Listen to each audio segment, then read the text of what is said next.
Beautiful day, neighborhood. What's going on? Welcome to another episode of NeuralxNexus. I'm your boy Tate, Brass. and we want to talk to you today about streaming, downloading. Basically, how do you access your music, your data, your information in various ways of doing that. So we're going to bring to you some of the ways and the differences between what streaming is, what downloading is, and what broadcast is. So without further ado, we're going to get into it. Absolutely. So I actually had a question. With streaming, a lot of people think about live streaming, but there's different things in the category of streaming. Exactly. So you have like movie streaming, you have live streaming, and music streaming. So when you think about streaming, think about all of the things that you consider to be some type of streaming, and think about where that came from. Where do you think it came from? Like for instance, Redbox, or is it called Redbox? Yep, Yeah, Redbox. Before Redbox, it was what? Blockbuster. Blockbuster. Yeah. So how did it go from obtaining a physical copy of a movie Something you can touch. or music or CD or anything like that to it just being on the internet and you can access it at all times? So that's my question to you, like, is to sit back and, try to remember where streaming came from and where do you think it might have come from and where could it possibly evolve into the future. Yep. Again, another example of NeuralxNexus is, information technology from the current, past, and then in the future. So as you start to see, we talked about before. So streaming just refers to an act of content being held on a remote server, right? Where then if you download something, that's a process of which data is being transferred. So I think about, I don't know if you remember this, but LimeWire, when you used to have to download stuff, right? You can just go somewhere and download and make all your favorite CDs. Yep. Yeah. And I remember being able to do that for family members as well, like, because I was so into IT. Yeah. Everybody would usually come to me for questions or like advice on how to do certain things, and it ended up working out for me in the best. So, because I ended up getting a job in IT, and I enjoy it and seeing how different things interact with each other and stuff like that. So, yeah, LimeWire was like a huge thing when I was younger. Yeah, and that was the before streaming. So you actually had to go somewhere and download it, and then when you download it, it had to be a good download too, because it can get midway and then it'll go corrupt or don't download right, or whatever the case may be. But then I grew up in the era where you tune in, so broadcasting, right? That's just a signal being sent out, and you be able to pick it up on receive on your radio. I grew up with the days of cassette tapes. The Raekwon purple tape for those back there, those Wu-Tang fans, stuff like that. Being able to put a cassette tape in, press rewind. We keep talking about how the elevation or the evolution of technology from a cassette tape, really 8-track cassette tape, record player, wax, stuff like that, has leaps and bounds going over things, And I think that's, for me, one of the beauties of NeuralxNexus is we can continue to talk about the transitions and the stuff that's soon to come, right? We're talking about that VR headset. And the VR headset, where did that come from? Like, so if you sit back and think, what came before VR headsets? Me personally, right off the top of my head, I can't really think about where VR, like virtual reality, came from. Usually there's like a baseline, like it started off with something like the cell phone. The cell phone started off with landlines and payphones, and then they came out with the cell phone. So where did VR come from? Like, if anybody knows that answer, please put it down in the comments, because I can't think of anything right off the top of my head of where VR could have been inspired from. So that's something to think about as well. And in most technologies, if you think about it, it's seen in some of the movies watch. The first thing that comes to mind to me was Mission Impossible or Minority Report with Tom Cruise. Yeah. And they were swiping right. Now you pick up your phone, you can swipe, and you can do all these different things now. So technology in the military was part of those introductory to the rest of the world on that, from the microwave to everything else. It's just neural nexus is happening every single day around us.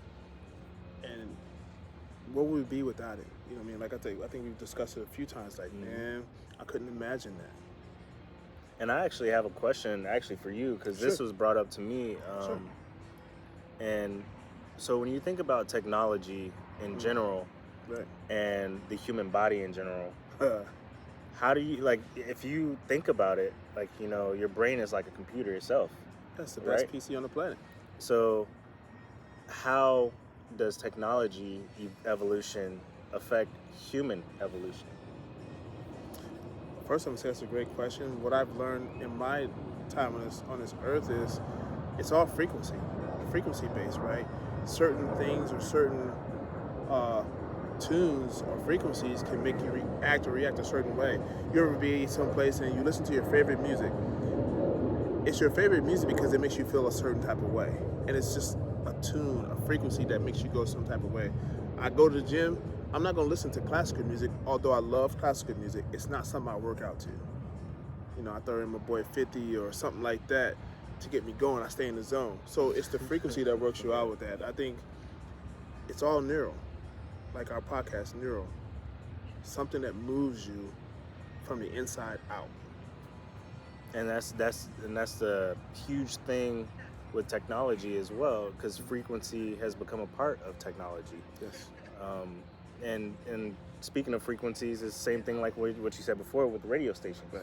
So like back then, all you had was a radio station. You had your radio hosts, and then when you get in your car, or even sometimes you'll have your radio inside your home.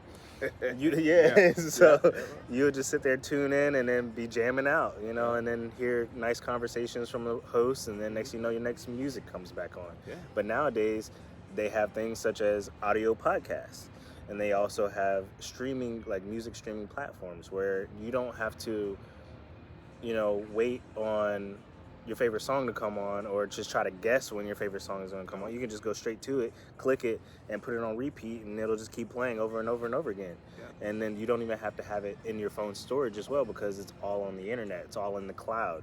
Right. So that's a huge thing with streaming as well, which is one of our topics. Yeah. And that's how it comes around full circle. 100%. And so with streaming, the difference is it's live, it's actual content, instant like that, where downloading takes a process to come to you. And most of us, we ain't trying to wait 2-3 seconds for something.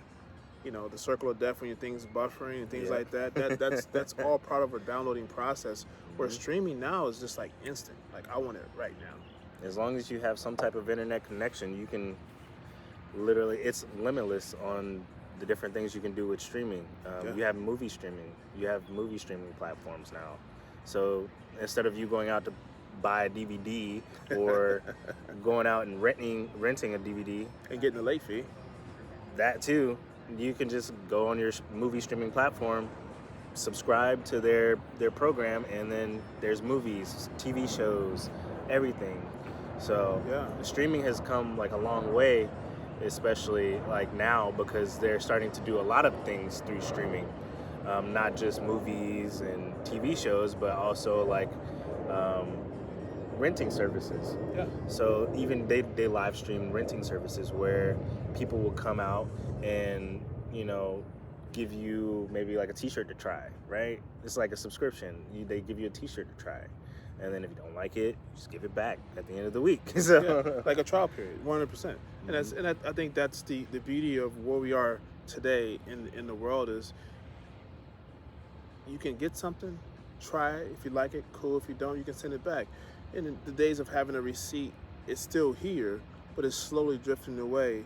And things are so rapidly changing, and things are like, I was talking to the kids the other day, you know, we got into this whole conversation about food, who likes what and how we want this. Now they go on to a giving show online and they're like, we don't need a cookbook, we just go and watch this show on this platform, and now they're learning how to cook. I don't know if the cook actually intended to taste the way they had it taste, but it's inspiring them to cook, which I'm okay with that. We work out the way it tastes at a different date. But the moral of the story is this: NeuralxNexus is changing the way we interact, the way we live our daily lives. You know, what is it? Debit cards now is tap. You can even use your phone and tap. No more, people nowadays, you ask somebody for $1, they ain't got it. You got to be like, hey, can you transfer me some money, please? The other day I was out and about. Hey, man, let me get 50 cents. Bro, I ain't even got it. Then he gonna hit me with, that's okay, man, I'll take Apple Pay. I was like, oh, yeah. I was like, this dude can't take no for an answer. But and that's like ironic because the same thing happened to me when I was in New York. Oh, yeah? A guy was trying to sell me his mixtape. And I was like, man, I'm sorry, I don't got no cash on me. He said, ain't nothing but $5. I was like, well, I don't have any cash on me. I was like, I got a card, but I don't got no cash. And I thought I was good. I was like, okay, bro, I'll get you next time. But I really didn't have any cash on me. But I was like, I thought I was good. I was gonna be able to. He's like, hold on. I got this swipe thing, this tap thing. And so he plugs it into his phone and types in $5. And then I'm like, God, man, you got me. You got me. So I just got my card and tapped it on there. And I remember when debit cards didn't even have the chips or the tap. So you just had to swipe. Yeah. And my memory's not that, as I mature, right? My memory's not that good. I'll forget my PIN, but as long as I got that tap, I'm good. It's not until like, hey, enter your PIN, like, oh, damn. And I'm pretty sure most people have their debit cards on their phones now, because the wallet. Yeah, the wallet. Yeah. So you don't really have to. You don't have to carry one of these. You don't need a wallet anymore. Everything is on your phone or on your computer, and even then, your phone has like a tap thing where it's like, boop, here you go, here's my money. Yeah. And yeah, that's just like how things just evolved, and it's just insane because that's kind of like the normal now. It is. Nowadays, if you don't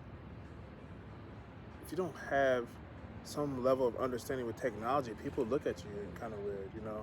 It's understanding for like grandpas and stuff like that, but I mean, it feels like kids today born into the world come out the womb with the software update. Like, I was at the grocery store the other day, man. A little kid was working their parents' phone.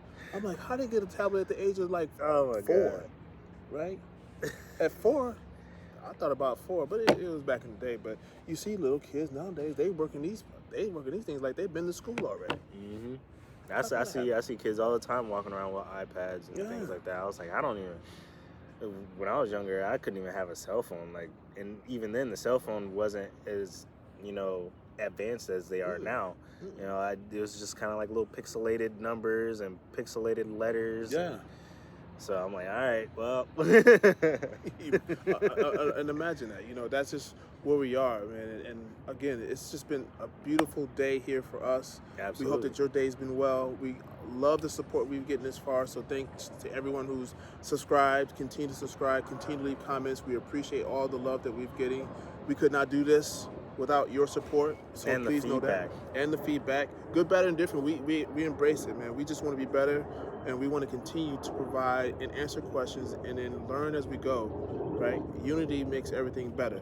So, that's all we got on this one here. Again, we just wanted to touch on the basis on the mere fact of streaming, downloading, and broadcasting. And one's faster than the other. It's really on how you want it. Streaming makes it instant and it's live. It's stored on the server, where downloading is the complete opposite. That's something that takes a process to get to you. Broadcast is just a signal, and if you don't have the right signal, you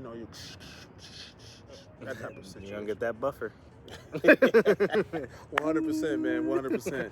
So that's all I got on this end, man. We love you from here. Please and always take care of yourself. Anything you got for the peoples, man, before we roll out? No, I don't have anything else. That's all from me. NeuralxNexus, baby. Yep, absolutely. Peace. See ya. We can't get it better. I hate we gotta test 'cause you in my head.